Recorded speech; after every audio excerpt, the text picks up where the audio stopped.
Bonjour à vous les intermouettes et bienvenue dans ce nouvel épisode de Techniquement ce qu'il faut savoir. Nous avons déjà abordé dans de précédentes vidéos les suites, afin de voir ensemble les bases qui régissent ces dernières, entre vocabulaire, définition, notation, comportement ou encore somme de leurs termes. Mais bien avant d'avoir été concrètement formalisées, de façon moderne, et utilisées avec nos notations mathématiques actuelles, leur existence était déjà bien établie dans l'Antiquité, et leur utilisation servait plusieurs buts, comme en attestent les écrits anciens retrouvés. Je vous propose dans cet épisode de voir ensemble comment mettre à profit les propriétés des suites pour calculer les racines carrées, une sorte de cas pratique. Pour rappel, calculer la racine carrée d'un nombre x positif revient à trouver le nombre r qui, multiplié par lui-même, est égal à x. Un peu comme la soustraction qui est l'opération réciproque de l'addition, ou la division celle de la multiplication, la racine carrée est donc l'opération réciproque de la mise au carré d'une valeur. Cependant, là où l'addition et la soustraction sont relativement simples à effectuer à la main, tandis que les multiplications sont légèrement plus longues et les divisions encore un cran au-dessus, l'extraction de racine carrée, car c'est comme ça qu'elle est appelée, est très loin d'être une sinécure. Je peux vous dire que Tavernier, c'est pas une sinécure. Ah, c'est pas faux. Bien souvent, le nombre dont vous souhaitez calculer la racine carrée n'est pas le carré d'un nombre entier. Vous n'obtiendrez donc pas de résultat simple du genre 32 qui est la racine carrée de 1024. Si vous n'avez pas d'algorithme particulier à utiliser, vous pouvez faire appel à la dichotomie. Bon, ça marche certes, mais cette méthode par dichotomie est très lente. Vous commencez par trouver un nombre dont le carré est inférieur à la valeur souhaitée, qui va alors être votre minimum, ainsi que l'entier suivant qui est lui supérieur et sera votre maximum. Vous savez donc que votre résultat est entre ces deux entiers. Si vous voulez trouver une valeur plus proche, vous pouvez calculer la moyenne de ces deux nombres, et selon que le carré de ce nouveau nombre soit supérieur ou inférieur à la valeur recherchée, il deviendra alors votre nouveau minimum ou votre nouveau maximum. Et vous pouvez ainsi recommencer l'opération jusqu'à obtenir la précision désirée. Et elle implique également beaucoup de calculs intermédiaires, un calcul de moyenne, calculer le carré de cette moyenne, comparer avec le nombre dont on souhaite connaître la racine. Bref, ça marche, mais c'est long. Et encore, sur les premières étapes, c'est relativement simple, mais plus on répète l'algorithme, plus les calculs deviennent éprouvants. Et surtout, plus vous avancez, plus il va vous falloir un nombre important d'étapes pour obtenir la valeur d'une nouvelle décimale. Et je ne vous raconte même pas la galère que c'est cette méthode de dichotomie quand le nombre dont vous cherchez la racine carrée se trouve juste avant ou juste après un carré d'entier, vous perdez un temps fou juste pour pas grand chose puisque votre encadrement va se rétrécir mais pas de façon efficace. D'où la nécessité d'avoir un algorithme qui soit bien plus simple à utiliser et qui puisse également converger plus rapidement vers la valeur attendue, ce qui serait une bonne chose. C'est là qu'entre en jeu la star de l'épisode, que l'on connaît sous le nom de la méthode de Héron. Bien que le nom de cette procédure soit lié à celui du mécanicien et mathématicien grec Héron d'Alexandrie, il n'en est pas réellement l'inventeur puisque des papyrus anonymes, précédant Héron de près de 3 siècles, mentionnent déjà cette méthode. À noter également que cette procédure est parfois qualifiée de méthode babylonienne, bien qu'il n'existe aucune preuve à l'heure actuelle qu'elle ait été connue ni même utilisée par les mathématiciens babyloniens. Enfin bon, c'est bien beau tout ça, mais ça ne nous explique absolument pas comment utiliser cet algorithme. Comme je vous l'ai dit, ce dernier se base sur les propriétés des suites. Plus précisément, sur cette suite-là, où k est le nombre dont nous recherchons la racine carrée, xn le terme actuel, et xn plus 1 le terme suivant. Pour une efficacité maximale, le premier terme de la suite, x0, sera choisi comme étant l'entier le plus proche possible du résultat de la racine carrée. Ça, comme pour la méthode par dichotomie, on n'échappe pas à la première recherche un petit peu à tâtons. Mais ce qui fait sa force, indéniablement par rapport à la méthode par dichotomie, c'est sa vitesse de convergence. Cette dernière est quadratique, ce qui implique qu'à chaque étape de calcul, vous allez doubler le nombre de décimales correctes dans votre résultat.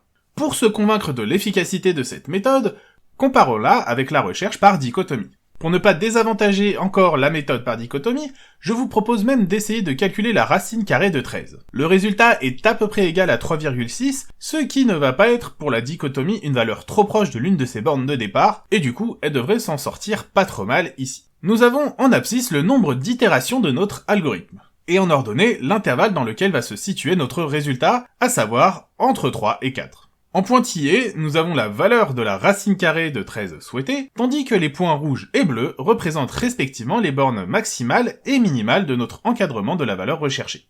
La méthode de Héron, quant à elle, est bien plus efficace. En prenant pour valeur de départ 4, nous avons déjà à l'étape de notre première décimale de correct, puis à l'étape suivante 3 décimales de juste, et ainsi de suite. Et que se passe-t-il si vous vous trompez en estimant la valeur la plus proche de votre racine carrée? Mais genre, une magnifique erreur, monstrueuse même, un non-sens. Par exemple, vous commencez avec une valeur x0 égale 100 quand vous recherchez la valeur de la racine carrée de 13.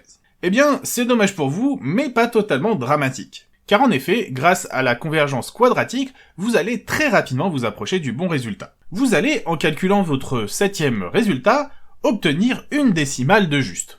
C'est-à-dire que même en faisant n'importe quoi, vous arrivez plus rapidement à un meilleur résultat avec la méthode de Héron qu'avec la méthode par dichotomie en faisant les choses bien. Et à partir de là, tout va très vite, puisque 2 étapes plus tard, vous avez 6 décimales, comme quoi, quand on a une bonne méthode, elle permet de trouver le bon résultat, même quand on fait n'importe quoi avec.